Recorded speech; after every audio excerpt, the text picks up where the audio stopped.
Welcome back. So let's install a tool so we can start working with Angular. And we need something called the CLI, the command line interface for Angular. So we're going to install that this lesson. Now, to get started with this, we need to go into Angular.io and press the Get Started button. Duh. And inside the Get Started button, there's a Quick Start. Now, the Quick Start explains a few things here, but if you go down to step 1, it says you need something called Node.js and NPM. Now, what is that all about? Now, let's start out with Node.js. Node.js, it says right here, is a JavaScript runtime engine built on Chrome V8 JavaScript engine. It pretty much just means that you can now start executing JavaScript directly on your machine with this Node.js engine right here. So you can start writing Node and then fire some different commands. So that means that, like we do in a browser, we can execute JavaScript to kind of make our web pages dynamic. We can also do it now by making some pretty cool things on our machines. Now, Angular is using this to actually work with our application. So we need to kind of install this. This is kind of something that's required. So you'll have to go in here and you'll probably have to download this guy right here, and then it'll just download a package for you if you're on the Mac or whatever you want to work with. You can also go into the download page right here and pick the LTS. That's this guy can be kind of unstable at times, so pick the LTS.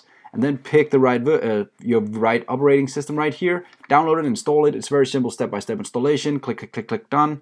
And then you also get NPM installed right away. Now, what is NPM? NPM is Node's package management system. It's in here that we'll start finding packages like Angular Fire. And also, we're just looking for the Angular CLI right now. Let's see if that's in here.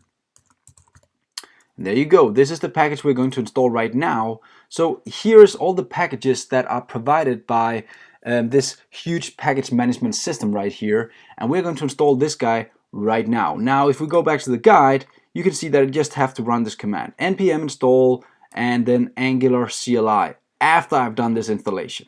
Now, if you can't find, you can start out by just testing if you have Node. So you just write Node and version like this. Whoop, not version, but version. And if it pops up with some kind of version right here, everything's working. Great. But if it doesn't, try to restart your WebStorm and run it again. So sometimes you need, especially in Windows, you need to restart your WebStorm to get this into your terminal so you can start running the Node. And until you can get the Node version up and running, you cannot run the next command.